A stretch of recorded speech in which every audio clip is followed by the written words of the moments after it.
No, yo no considero que haga arte político, no. Trabajo con forma de lo político. No entiendo muy bien cómo uno pudiera hacer arte político, eso no, todavía no lo tengo claro. En mi caso yo creo que como trabajo con la historia, ¿no? Con la idea de reescribir, de reactualizar el discurso político, uso de un lenguaje que parte de la esfera política. Pero yo no creo realmente que se pueda hacer arte político, no lo creo. Es decir, eso es como hacer arte geográfico, ¿no? Es muy complicado, ¿no? En Cuba cuando tú hablas sobre historia, evidentemente hablas sobre política, ¿no? En este caso el trabajo mío se enfoca en ese muy particular asunto y tiene un punto de partida que es 1959, ¿no? Esto que traigo aquí no es un discurso, no es un discurso. Yo no trabajo, No, cuando hago reconstrucciones sobre alguna cuestión histórica, yo conozco, pero mi obra no se basa en nada que pasó en el 48 o algo que pasó en el 47 o algo de eso. Creo que lo que hay que cuestionarse es pensar y volver a repensar la idea de cómo se implementó el socialismo en Cuba, en qué falló y en qué no falló, por qué es un fracaso, por qué no lo es. Se puede decir que es científico de que en Cuba no se inventó nada. Sí, a nivel de lenguaje, lo que le llamamos lenguaje represivo, ¿no? Está el texto, están los textos, están los manuales, están los discursos, las autoinculpaciones, yo hice esto, traicioné a no sé quién, que además se ven en muchos escenarios. Porque si tú haces una cronología inversa, ¿no? De Ochoa, Tony La Guardia, hacia atrás, y no solamente encuentras a Padilla en el 71, sino te encuentras también a Aníbal Escalante, te encuentras también a Marcos Rodríguez, Marquito, y te das cuenta de que hay unas cronologías de autoinculpaciones en Cuba, ¿no? Y muchas que no conocemos, que son secretos. Entonces, por ejemplo, a mí en España me preguntan, ay, ¿tú trabajas con material de archivo? Yo le digo, no, material de archivo no, si nosotros no tenemos acceso a los archivos. Yo trabajo con lo que encuentro y lo más interesante de todo es que todos estos textos que yo saco con los que trabajo siempre son de publicaciones oficiales cubanas. Bohemia, Gramma, El Mundo, las que existían. El año pasado, en el 2016, yo hice una exposición en Cristo Salvador sobre el UMAP. Son los textos que aparecían del UMAP. Esos textos que se conocen. Entonces, lo que hice es que los imprimí, ¿no? Con spray en una pared. Creé como un libro tridimensional, ¿no? Que tú entras a una pared y tú estés leyendo el texto en vivo, ¿no? Porque nadie es capaz de reimprimir de nuevo lo del UMAP. Es decir, cuando hago este trabajo, se está hablando de tantas cosas que tienen que ver con la memoria histórica en Cuba, sobre la libertad de expresión, de ellos mismos. Yo no vengo a hacer un panegírico de algo que se está escribiendo en Miami, porque yo trabajo con el mismo material que ellos no quieren reflejar. Son incapaces de asumir y de crear y de estructurar un debate público sobre el UMAP, que sería muy interesante porque son los que tienen los archivos. Cuánta gente eran, cuántas guaguas utilizaban, dónde eran las recogidas, si habían solamente hombres, qué edad tenían, las unidades donde eran, si iban a ser más. Es decir, sería interesante conocer, pero mucha gente me dice, pero ya tú estás hablando ya de una Cuba postcomunista, ¿entiendes? Donde se hablan los archivos y tú conozcas quién eran los tenientes, si hubo cuántos suicidios. Eso no se sabe. Eso se especula sobre eso, pero no se sabe a ciencia cierta. Entonces yo tengo que trabajar con lo que encuentro, con material de prensa, ¿no? Y me he encontrado con gentes que tienen verdaderos cuartos completos así de archivos de Verde Olivo, de revistas que ni siquiera yo me imaginé que existían. Como una que encontré hace poco que se llamaba Propaganda. Muchos amigos me dicen, no, pero esto es un trabajo que va a perder su actualidad, porque ahora cuando Fidel se muera o cuando pase, va a seguir siendo un trabajo de archivo, de documentación de un momento histórico, es decir, finales de los 50, 60, 70, que es la parte más interesante, la etapa más represiva que hubo, evidentemente. Y lo otro que me interesa también es cómo se articuló desde el caso PM, ¿no? La obra que tengo aquí es sobre eso. Cómo se articuló un tipo de batalla, si se le puede decir. La primera lucha que liberó Cuba, que el gobierno revolucionario, es con los intelectuales y con los artistas. Por eso es como mi especie de venganza, ¿no? Hay que reconocer de que el problema es con los artistas. Porque yo no hablo en mi obra sobre los presos que había en la isla de Pino. Pudiera hablar de eso. Pienso que eso debe ser tema para otro artista o otro cineasta. Yo lo reconozco todo eso, pero no trabajo. Yo trabajo sobre todo en lo que fue el debate, los debates, las cuestiones represivas dentro del sector intelectual. El poder con los intelectuales, ¿no? desde el principio, ¿no? De hecho, la primera ley que se creó fue la ley de cine, ¿no? La creación del ICAI. 2 años después con lo de PM, ¿no? Y a partir de ahí empieza. Y todavía hoy en día, no se puede olvidar eso, lo sigue diciendo el mismo ministro de Cultura y mucha gente. La política cultural de la revolución, el eje fundamental de la política cultural de la revolución son palabras de los intelectuales. Mira, es muy sencillo. ¿Cómo es posible que la obra que yo haga, yo no cambio ni una letra, no cambio ni un símbolo? Yo lo que hago es que reescribo, rediseño, actualizarles, recordarles a ellos lo que hicieron en el 78, cuando la ofensiva revolucionaria no les guste. Sencillamente, yo trabajo con su propio material de archivo. Yo no estoy inventando nada. Lo mismo que pasó cuando murió Fidel, que te voy a poner un ejemplo. En la televisión, a Fidel siempre lo hablan como un individuo de paz y se olvidan de todo lo que hizo Fidel Castro en Etiopía. Oye, hasta en Siria estuvimos metidos nosotros. Entonces, tú dices, ok, pero di la realidad, ¿entiendes?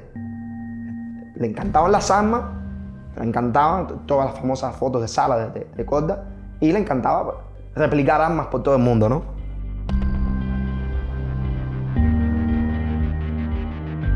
La serie parte de encontrar viñetas, diseños, sobre todo de cosas que tienen que ver mucho con cosas militares, manuales así muy políticos. Hay iconos en Cuba que no son reconocibles. Tú reconoces qué cosa es el CDR y reconoces cuál es el símbolo del Partido Comunista, ¿no? Pero tú no sabes cuál es el símbolo de la seguridad del Estado. No existe, de hecho, en Internet. Entonces empecé a trabajar con ese tipo de iconos, ¿no? Una de las cosas que me hizo entrar en la serie, 2 libros gordos así, que, como estos que tienen aquí, que encontré en el archivo de la memoria histórica en Polonia. Buscando cosas sobre Cuba me sacaron eso. Lo que hay es que en Cuba se hizo en el año 74, en secreto, un seminario sobre diversionismo ideológico. Se la van a Cuba, el libro dice secreto, secreto, secreto, y está como que mecanografiado. Compartieron 2 copias de ese libro en Varsovia, en Polonia. Lo dejaron ahí en lo que era la seguridad del Estado, la SB polaca. Cuba en ese momento lo presidió Sergio del Valle, ¿no? El ministro del Interior en esa época, ¿no? Pero había ministros de Rumanía, Checoslovaquia, de Alemania Democrática y de Polonia. Y creo que hasta uno de Mongolia, una cosa así. No dice dónde se hizo, es como un libro de memoria. Está en español y los polacos me preguntaban, ¿y esto qué cosa es? Y yo les digo, pero esto es una maravilla. Entonces yo cogí ese icono que está al frente, Seminario de Sionismo Ideológico, Cuba 1974, y hice una obra con eso. A partir de ahí dije, déjame seguir buscando más cosas porque hay más cosas, más cosas, más cosas. Y desarrollar otras ideas anteriores que tenía, ¿no? Íconos como el de la columna juvenil de Centenario, anagramas, por ejemplo, que los mezclo. Por ejemplo, del UMAP no hay ningún ícono, pero yo estructuro, utilizo la sigla UMAP. Algunas frases, ¿no? Algunas frases de Fidel Castro de la Universidad de La Habana, esas degeneraciones, ese subproducto refiriéndose a los homosexuales en los años 60, viñetas, cosas así, cosas inclusive que salen en el noticiero ICAI, ¿no? Así, que tiene que ver con todo un universo, ¿no? Que es una serie que yo no sé cuándo voy a terminar porque cada vez encuentro más cosas. Lo otro que pasa con estas obras es que son hechas a mano, son hechas por mí, una estética muy siglo XX. Muy siglo XX. Estoy trabajando con iconos y con símbolos de los años 60, un tipo de collage que está hecho con Photoshop o algo así, ya eso no tiene nada que ver, ya eso perdió completamente el sentido. Pero si tú trabajas con una cuchilla, con una regla y con un lápiz, estás hablando sobre el siglo XX, un mecanicismo, una materialidad que tiene que ver con eso. Y en Rusia se hacía así, en la Unión Soviética, ¿no? En Hungría, en Polonia, ¿no? Entonces, también como un lenguaje que versa sobre la propaganda política. Entonces ahí todo eso se mezcla, pero evidentemente también, es decir, yo he estudiado demasiado la vanguardia rusa o las cosas del realismo socialista. En los últimos años me he enfocado más bien en trabajar en esta serie de trabajo de textos y de íconos, pero también he hecho las animaciones, estos vídeos de animaciones. Y viene de una idea muy sencilla. Lo que manda en Cuba a nivel de prensa es periódico, ¿no? Granma. Y me gustaba la idea de cómo articular una narrativa, una expresividad a partir del papel. El papel aquí en el mundo democrático está en otro plano. O sea, es muy difícil trabajar con la idea del collage sin que tenga tanto impacto como en Cuba, porque el papel en Cuba es el único modo de que existe, al menos para la gran realidad, está basada en un pedazo de periódico, ¿no? Entonces me gusta la idea de poder sustraer de ahí y crear un diálogo un poco anárquico con los textos que salen en Gramma, algo que no es nada nuevo, pero me interesa rescatar eso, hacerlo como pequeños ejercicios así de narrativo, ¿no? El collage, también me gusta la idea de que tenga una continuidad, de que entre en una especie de narrativa, que en este caso es más cinematográfica, ¿no? Una toma detrás de la otra, un texto detrás de la otra, porque el collage casi siempre es una obra con una narrativa muy específica de una obra en la que estás viendo enfrente, ¿no? Y me gusta, y yo siempre decía, lo que quiero hacer es intentar que se cuente una historia dentro de un cuadro, ¿no? Y bueno, evidentemente hay algo que existe ya hace tiempo, que es el cine, ¿no? El lenguaje cinematográfico, y a partir de ahí, esto es por un lado. Por otro lado, hay otras obras que creo que es interesante hacerlas en performance, ¿no? Así, poner el cuerpo ahí, pero me interesa la idea de que tenga que ver con de agitación. Ahí sí tú puedes hablar de una politización del cuerpo, ya eres tú como individuo público, estás ahí proponiendo algo.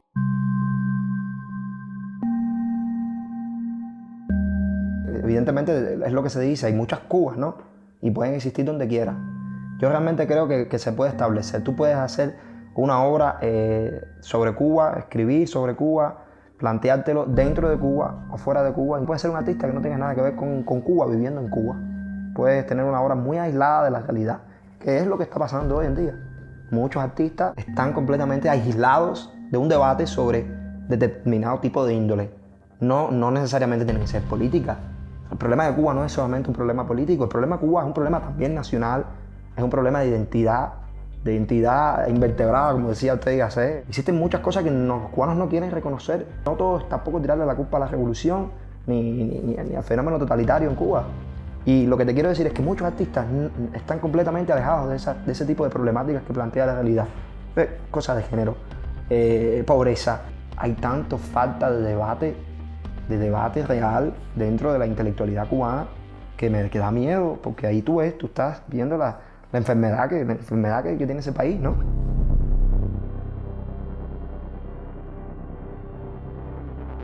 Sí está de moda, pero no está de moda ver a Cuba de una manera inteligente. No.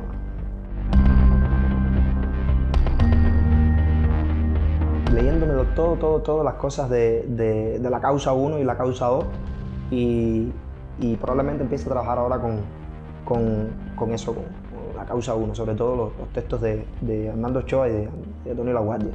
Esos son los proyectos que tengo ahora.